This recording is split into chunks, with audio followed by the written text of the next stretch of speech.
They're already saying that Jeb Bush is going to be the next president of the United States. Nobody in this room wants him.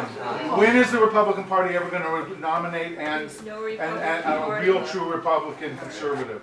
We want a conservative. I don't know who's conservative out there, but we want someone who's absolutely a conservative, and the Republican powers that be will never let him get it.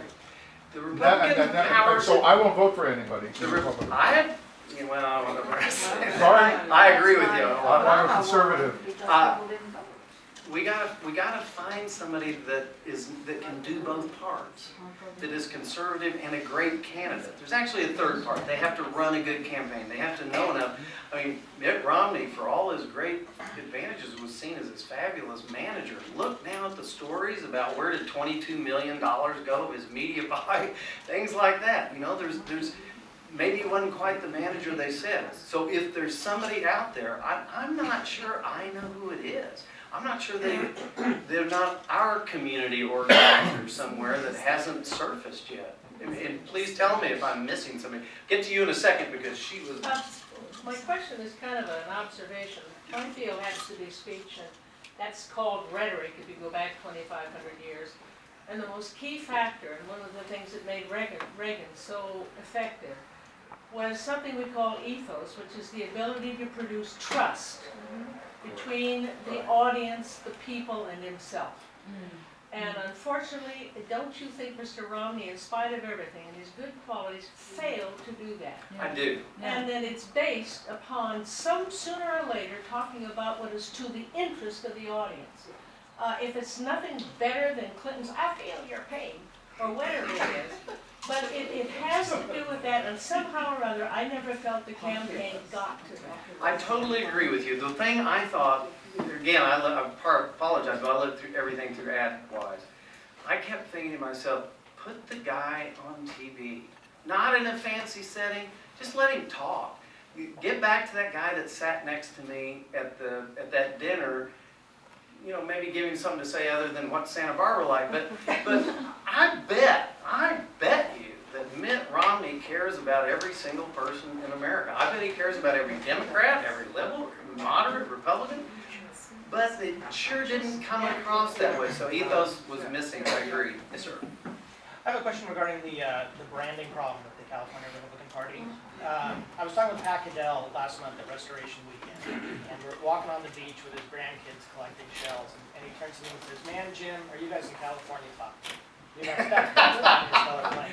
And I said, "You're telling me." And he said, "You know, I've done focus groups with Hispanics, and they're completely with us on the issues. They're with us on the economic issues, and they're with us on the social issues." So then I asked them, "Well, so would you vote Republican? And if you were at a backyard barbecue, would you tell one of your friends you're voting Republican?" And they said, "Hell no, I ain't voting for no Republican." And I think I can make the argument that goes beyond the Hispanic community in this state. It goes to the white community, it goes to the entertainment community here in Los Angeles. Oh, big time. It's a huge problem for us. And when you look at how Californians vote on issues, for example, we defeated Prop 8. We voted for 209 and 187.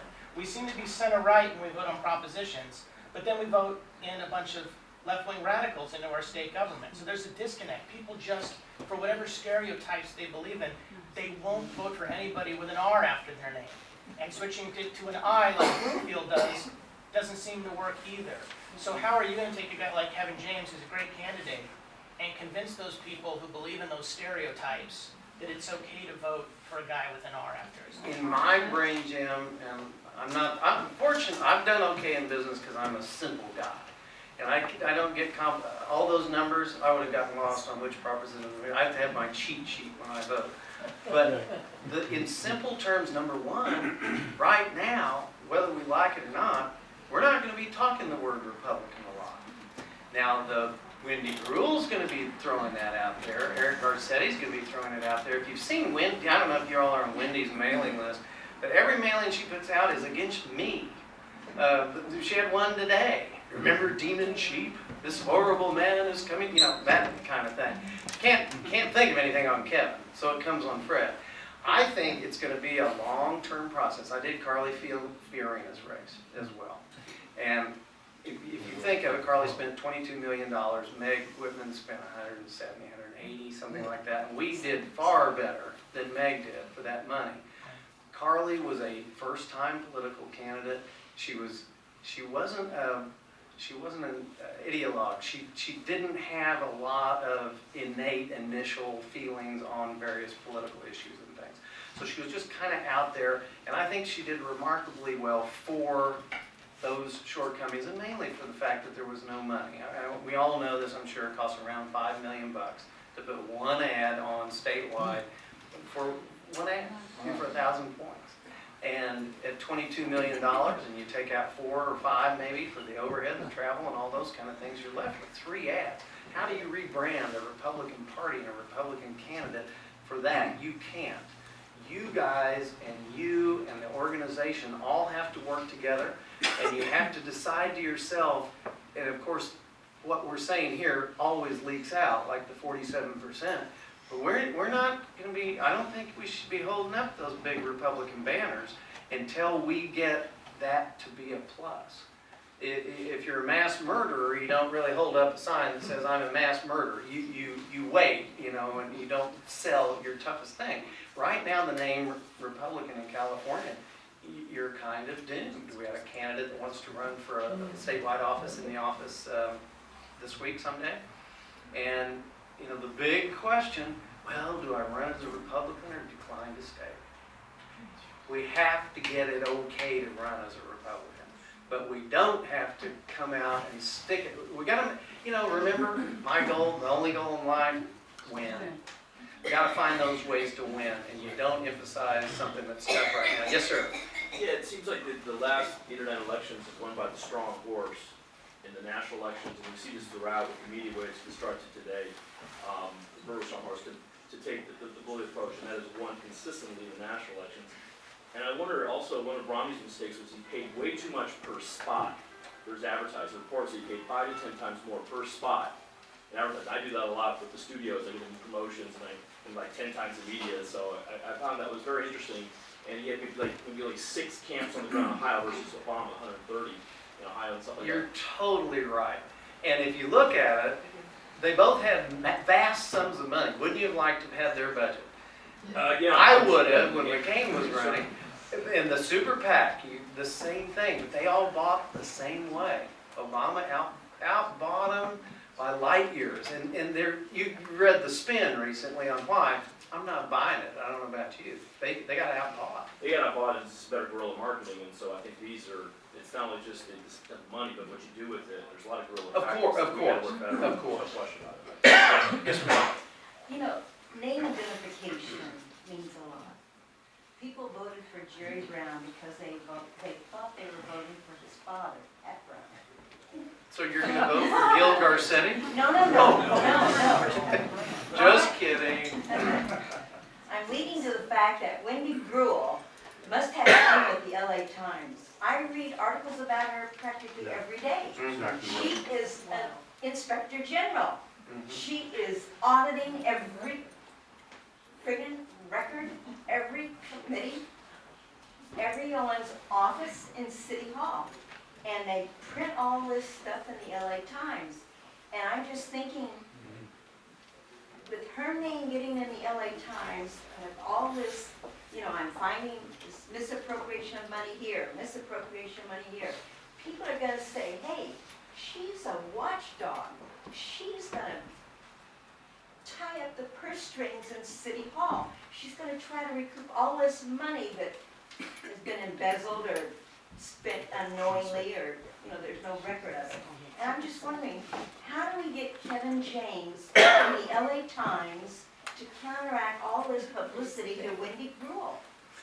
Two answers to that. Number one, the LA Times can run those stories 1,000 times. Every single time you pick up the newspaper. And we can run 1,000 points of one TV ad saying the exact opposite, and it will negate everything that was in the LA Times. LA Times readership of print in general is down in where. You read it every day. I kind of have to for my job, but not many people do anymore. Television, like it or not, is the name of the game. It's the most expensive, but we will I'm chuckling listening to your question because I totally agree with you.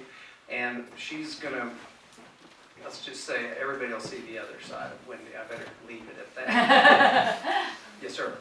How do you explain the fact that Obama got a higher percentage of the Asian vote versus Latino vote? How do you explain that? Ask the question again. How do you explain the fact that Obama got a higher percentage of the Asian vote than he did the Latino? Like 73. It was more percentage-wise than even the Latino vote, which they're traditionally very conservative, very entrepreneurial. So we're Hispanics. I know. Yeah, I mean, I think. I think that was more of a shock to people. Well, of course it is. But to me, it went back to, for example, I did Schwarzenegger's second race. And when we did that, we did every ad that we did in Vietnamese, in Spanish, and, you know, a lot of different languages. And, you know, did Arnold speak Vietnamese? I don't think so. But he appreciated, I think, what we could tell from our polling, they appreciated the outreach and they appreciated the communication. And that didn't happen that much in this race. It goes back to those mechanics. You know? Yes, sir. I'll get to all of it. Yes, sir. I wanted to ask about a word that I just keep hearing over and over and over in the national discourse, whether related to the school shooting that we had recently, the fiscal cliff. I was listening to some prior LA mayoral debates on YouTube, and the same word over and over and over and over, and it's irritating the hell out of me. What's the word? And that word is crisis. And it's us, you know, I mean, the national discourse seems to be that we are caught in this inexorable vortex of crisis that we cannot escape like a black hole, you know, and that the best we can do is paper it over with liberal Democrat programs, you know, and money printing from the Federal Reserve and everything else, and debt, piled on top of debt. And my question is, how do we separate ourselves from that word? And I think what Ronald Reagan did so effectively, because there's an analog between the current situation that we're in right now and the situation of the 70s. That was the mood at that time too. We're in this crisis, America's going down, there's nothing we can really do about it, it's all pretty hopeless, and then all of a sudden Ronald Reagan comes along, and boom, he galvanized the American people and the heart of the American people around what makes this great nation great, and we became optimistic, and it resulted in a booming economy and an entire change in the psychology, and I feel like we're in the same place right now, and it's just this word crisis, I want to just get away from it. You know? And I think we get a little bit of the blame, but we can also fix the problem. 47%, nasty mistake. But instead of us, all of you and me, complaining that 47% of the people just want a handout and aren't working, why don't we look at the flip side of the coin and concentrate on the positive? Marco Rubio does it pretty well. On the advantages of, you know, raising the tax base by letting us all make more money. By finding ways for the free enterprise system to work again instead of being quashed down. Nobody's communicated that very well. Mitt Romney didn't communicate that very well. John McCain, love him like a dad, didn't communicate that very well. That wasn't his strength. And so we got it, this mystery person that we're looking for has to be able to do that. But again, it doesn't change what a real core Republican is. It changes the way we talk. And it changes the way that we get our job done. Yes, sir, you were next. It bothers me to hear so many Republicans saying maybe we shouldn't call ourselves Republicans, maybe we shouldn't act like Republicans, or be identifiable as Republicans. But what has happened ever since the McCain campaign is the Republican Party has been vilified and lied about repeatedly by Harry Reid, addressing the National Council of La Raza and saying that he can't imagine why any Hispanic person would ever vote for a Republican. No response from the Republican Party.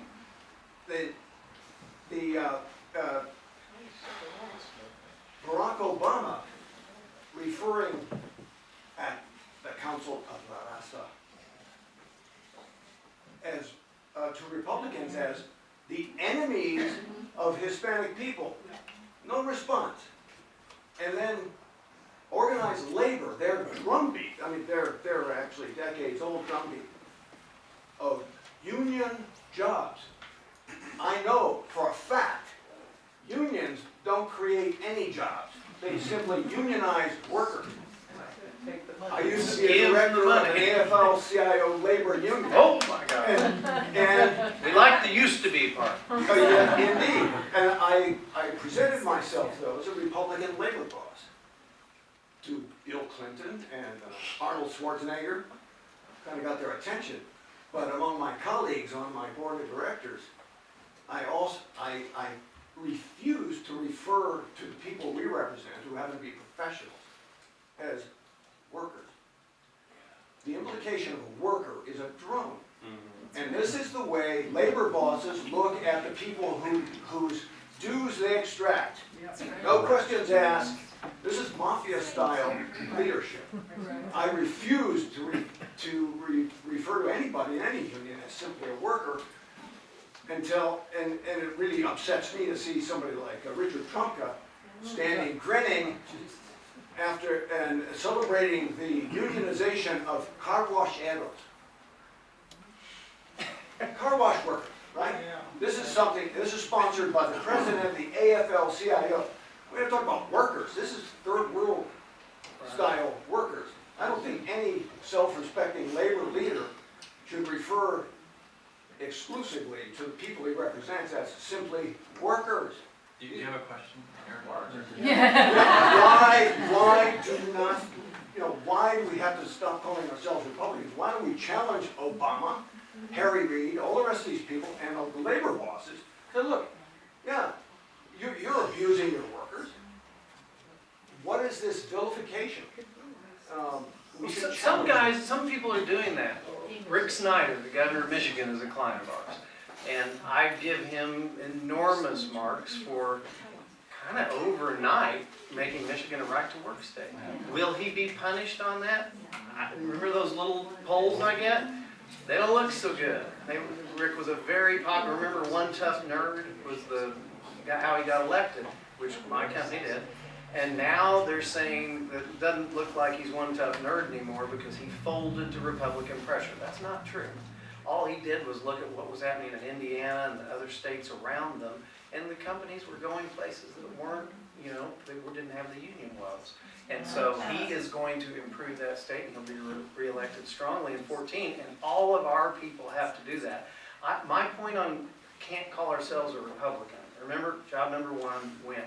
Job number two, get the next guy to win. And so right now, we're in a spot where we don't want to overly emphasize it in this state. In some states we can. Yes, ma'am. Yes. I would like, no question here, I just shared my idea because I'm Vietnamese and I already live under communist system, so I know what's going on. The problem is, I have a lot of Hispanic friends, and all of them is always convinced me, say it's like vote for Obama, and what they explain because Obama do a good job by divide. He divide rich and poor. So Mexican always think is that they are poor and they hate the rich. So every time, my friends say, convince me, and then they say, look, they never hire you. You never climb up because you are color. And they say, you should know, don't vote for the white. They told me because, because why the people, they discriminate, you never climb up, and I quiet because I know. Because if I say something, then it will be a war between us. Most of my friends and I just tell them, look, I come in here because I know this country is give me freedom, and I know I have opportunity to climb up. I don't care what they say. That is for the Hispanic friend. I have not in California, I have friends over the state. In Boston, in Michigan, in Ohio, Florida, I have many friends. You know, friend is not mean Facebook friend. It's a friend. And then I have, you know, like because I work with Vietnamese community, I work for television. So it's the most Obama good divide again. He looked like Ho Chi Minh, you know.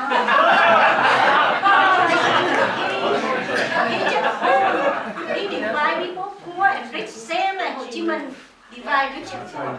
You know, Ho Chi Minh win the war because he make every children, even though they have parents rich, the children hate their parents and they bring their parents subsidized too.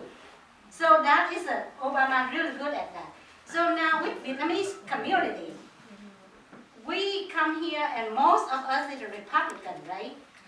Because we're against communism. And then it's like the rumor come in, you know, Obama talking, you know, people underneath of him do good job.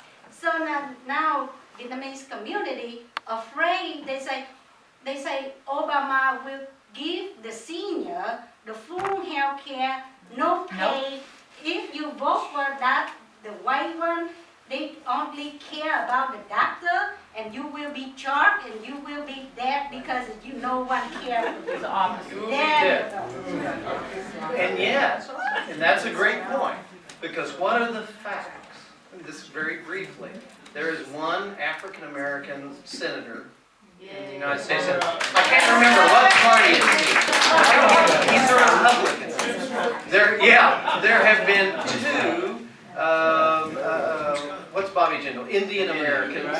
What party are they? They're Republicans. The Hispanic governors. What party are they? They're Republicans. So the facts are exactly the opposite. I understand, but how we Because it's being branded poorly, and that's what we're going to fix right here tonight for the entire world. Yes, I keep thinking that, you know, the fight is, you know, why fight outside the Capitol building, not inside? If the idea is to win, what is so tough about stealth candidates under the Democratic name that you get out of, you get your boots on the ground? Why is that so hard to fathom that you can get a stealth candidate that's a conservative under the D instead of the R? Because I don't care, D, R, broccoli, it doesn't matter to me. It's a candidate. the candidate is by far the most important. Yes. Are you saying slip a wolf in sheep's clothing? If the rhetoric is what gets them in, let the candidate, conservative candidate. That's what Mark's future is going to be. He'll be the fake Democrat. I think I'm on record. When it was mentioned before, there was the answer was that they would be found out and That would be my revealed. Yeah. But if nobody's paying attention anyway, why not? Why not get that candidate? Why not get that candidate involved? Well, In other words, let's have a candidate, sell the idea, get the idea. Exactly. Whether it's D, R, or broccoli, it does not matter. That's more going to be with the Kevin James approach. Certainly not. Yes, ma'am. Yeah. I think the right candidate that you're looking for is Scott Walker. It's possible. Yeah, he's. I heard him speak not long ago, and he's low key. You know, I think the Republicans. There's two ways to give a fabulous speech and get everybody's attention. One is yelling and shouting. Republicans are great at that. Well, so is Obama. The other one is to talk like this, and everybody has to be quiet and listen and lean in. And Scott Walker's like that. He does it really well. Yes, sir. It seems to me that Kevin James's major attribute is that he's fiscally conservative compared to the rest of the other three characters. The city's going to have a $216 million deficit next year. It's $1.4 billion over the next 4 years. The pension liability is $11.5 billion, and it's really 20 when you get into the discount rates. The deferred maintenance is $10 billion plus. How do you drive that wedge? You know, emphasizing that Kevin endorsed Reardon's plan. He's endorsed Live Within Its Means. That's been in City Watch quite a bit. And how do you drive that wedge between Kevin and the rest of the jokers? That's the key right there. you obviously know more, just the numbers you listed, you know more than everybody in LA. There's probably 5 people that know I'm what writing you're the talking opposition argument to this. about. Oh, okay, very good, very good. My job is to take what you just said and make it super simple and easy to understand. And I'm not going to give away the ideas here because they could leak out, but there are some really simple, and it's not Demon Chief, there are really simple ideas. Well, Demon Chief worked. It did exactly what it was supposed to do, is to get Tom Campbell out of the race and show that he wasn't really a conservative. And we did that for $20,000 instead of having to put $5 million on the air to do it. We have to use similar techniques and the airwaves to get that same point across, but much simpler than you said. Yes, sir. Well, the one other thing that I sort of like about California, they all talk about Californians want the services of a socialist state, but they want libertarian taxes. Fabulous. I don't believe I'll use that line. To what extent do you think Romney being a Mormon affected? I don't think it did. I think originally, 4 years earlier, it did. That was a big deal. And you remember when he gave his religion talk in Houston and things like that? I think he actually accomplished that. John Huntsman, my candidate for a while, was a Mormon. It never showed in our polls whatsoever. I know it did from some older generation people that I Maybe know so. didn't vote at all. But I do have a question. Now I'm wondering, I mean, in the entertainment industry, maybe this doesn't make as much a difference, but you just said like you're going to draw in Democrats because he's gay and he's homosexual. Well, you have conservative Republicans that are opposed to that lifestyle. How aren't you going to lose? It depends. I mean, looking at, I'm not saying in Los Angeles, but in this people that Where are are they active. going to go? That's I how mean, you have to the look whole at it. measure that happened before, Stay home. they had campaigns. Stay home. Stay home. But these people campaign for the gay marriage thing, and they're gonna sit at home, and I'm just wondering what's gonna happen. I'm not saying. You have to for figure me that in. personally, I'm You have just to figure it saying. in. Yeah. It's very complicated. That's not on my side, that's on the campaign side. If John Okay, Weaver yeah, were here, so fine. he could speak to that. And that's something that they've calculated, that it's more of a plus than a negative. Question? Yes, sir. Yes, some friends of mine who are Republicans have listened to Kevin James, and their comment to me is, I think he's a little too pedantic when he talks to people. Now, I've heard him many times, and I know what he's talking about. I've listened to him on the radio, and of course, I know what he's talking about. But do you think so? No, Is that I don't an think issue? so. Have you all been to any debates? They're the most colorful thing I've ever seen in my life. I think Kevin slays them. And pedantic would be the last word I'd use. Sometimes he almost blows me away. Yes, sir. Hey, Fred, thank you so much for being here tonight. Much appreciated. You're very welcome. My name is Joe Penzarello. I'm the field coordinator for the John Birch Society for Southern California. What we're, I think, running into here is time and time again is revisiting the same topic.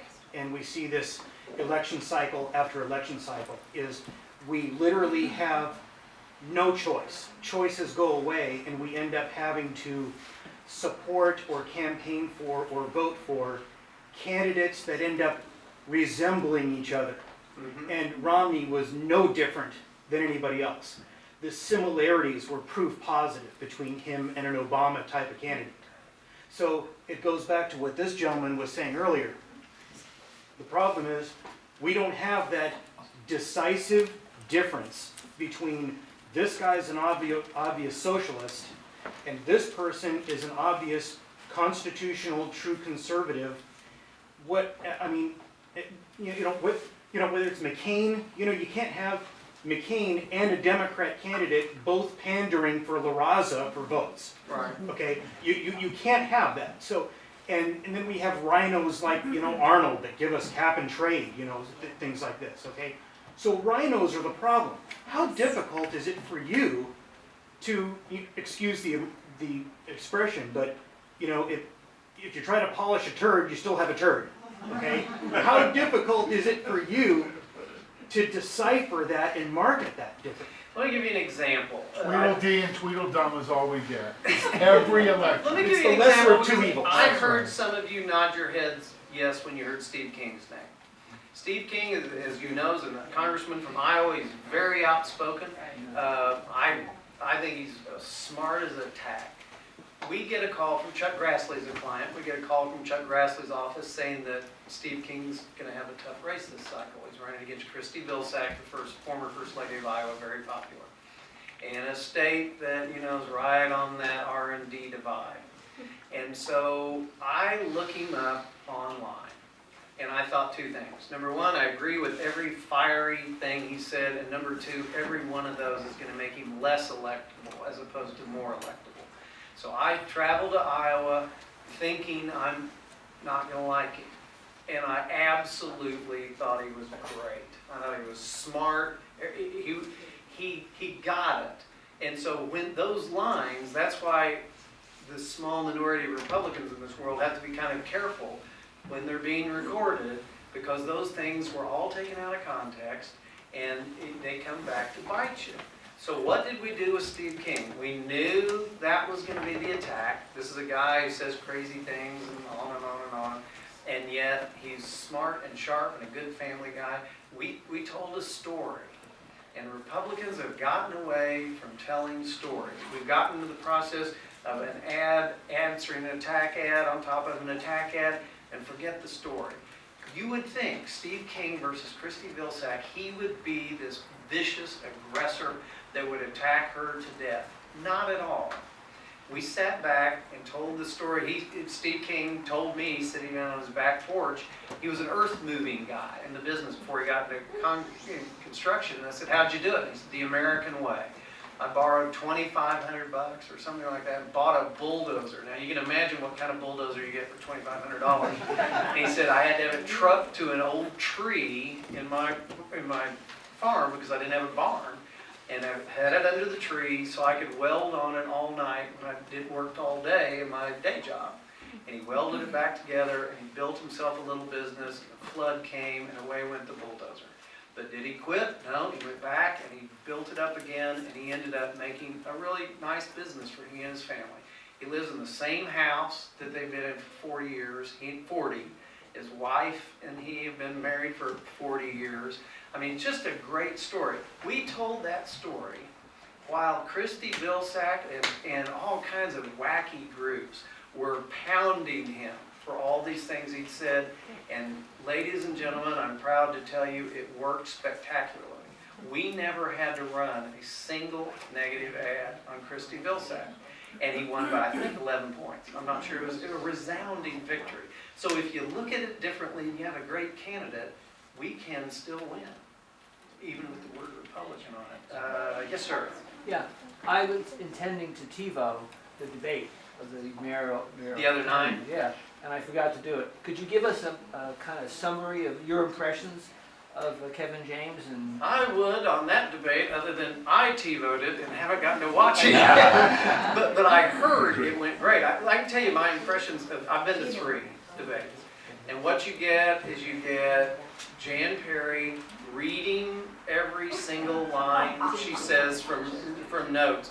You know, opening remarks. Wouldn't you think, after you're running for mayor for a while and you've been on the city commission for a while, you could say in a minute or two while you're running for mayor, I am running, you know. It's not how she was. You didn't see it. She was fabulous. She was? She said things, if I were the usual listener, I'd vote for her over everyone else. Kevin, because he's being handled. Kevin is on the radio for years. He is a natural speaker. He can respond to anything at the moment and make his point. He was so handled. He underperformed. I thought he was awful. And I'm horrified. You didn't watch it. You never listened to him on the radio, but you're running part of this campaign. I have heard him on the radio. I listen to tapes and tapes and tapes. No. He got elected.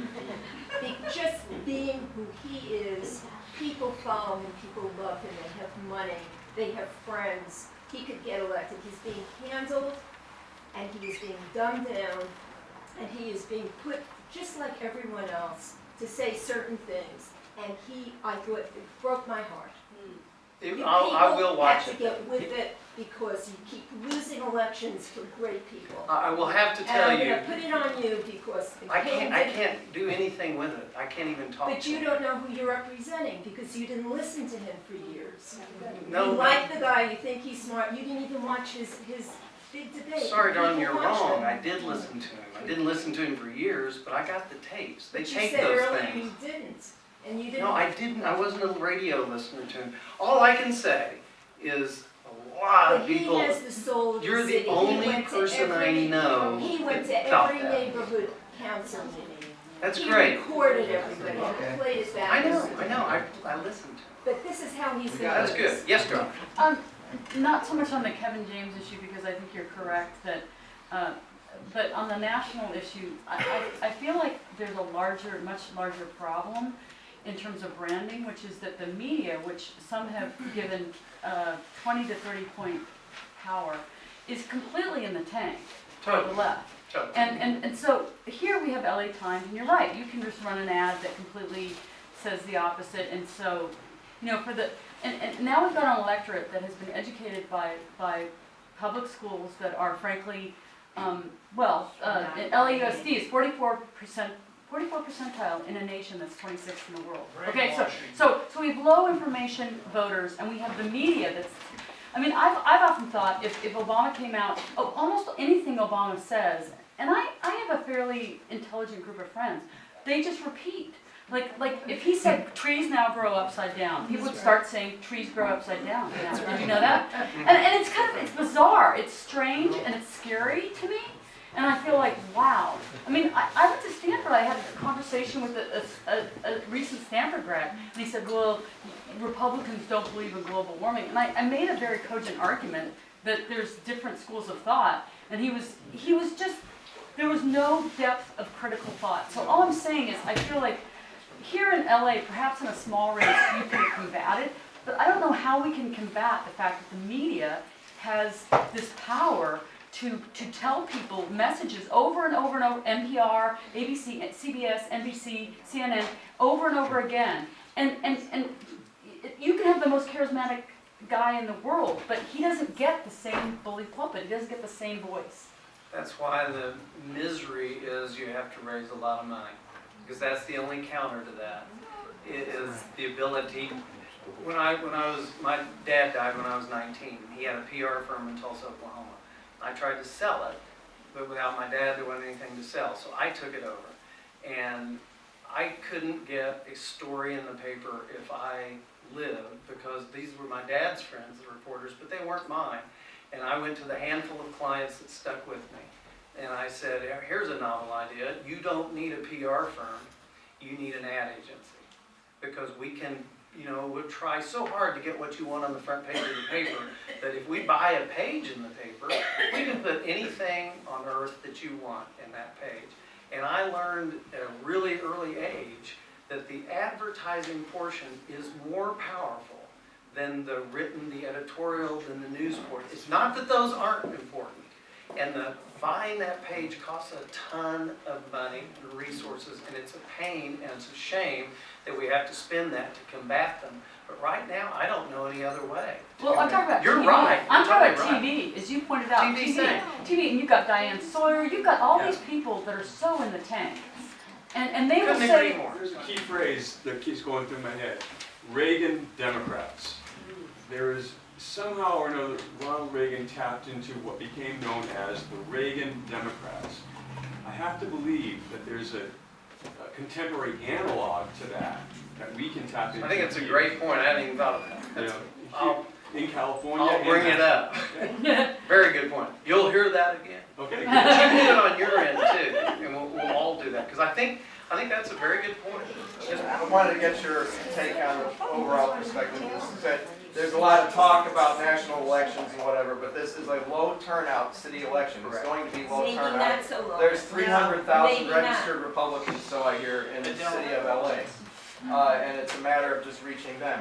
And I'm in agreement with what you're saying about not branding people with the R next to their name. Let's play that low key. It is the message. But on the other hand, I had the other perspective. I wanted to see what you thought of this, was because my attorney ran for state senate up in the Bay Area as a Republican in Walnut Creek. He lost 60-40. Romney lost 60-40. We didn't lose by 20 points, we lost by 10.5. So it's recovering that 10.5, and in a low turnout city election, we can do this. So this is why I wanted to run those numbers by you and see what you think. That goes back to why I think we can actually win this. And I know one or two might not agree, but anybody know the name Sonny Perdue? Yeah. Governor of Georgia. Many years ago, when he was a Democrat, he'd been a Democrat and then he'd been a Republican for just a very short period of time, he called.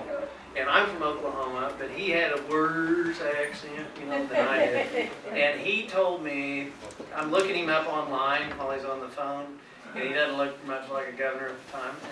And he told me he thought the stars were aligned. And he gave me this list of reasons that he thought the stars were aligned that he would become governor if I would help.